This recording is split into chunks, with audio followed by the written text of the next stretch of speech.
Irmãos, entenda isso que vai ficar muito mais fácil de vocês entender a história de Jesus. 3 coisinhas, facinho para vocês entender por que os judeus não aceitaram Jesus com facilidade. João 9, aqui não está falando dos pais de Jesus, está falando dos pais de um rapaz que Jesus curou.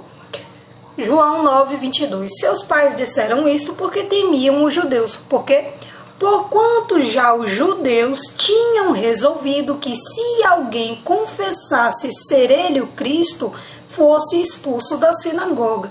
Então ficou mais difícil para os judeus confessarem Jesus como o Messias, porque eles seriam expulsos da sinagoga. Segunda coisa que ficou difícil para eles confessar Jesus como Cristo foi quando Jesus Cristo falou que era filho de Deus.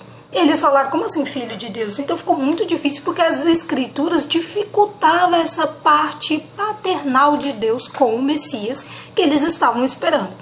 3. Quando Jesus falou que era Deus, falou que era divindade, filho de Deus, deu a entender que ele era uma divindade, ou seja, ele era eterno.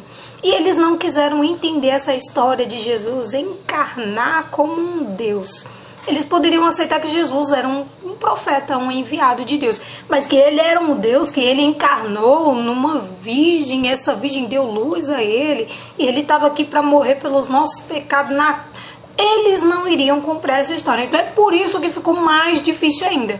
Eu peguei esse versículo para vocês entenderem que os judeus dificultaram mais ainda aqui em João, porquanto já os judeus tinham resolvido que se alguém confessasse ser ele o Cristo, o Messias, fosse expulso da sinagoga. Então muitos ali, para não ser expulsos da sinagoga, não confessaram Jesus Cristo como o Cristo.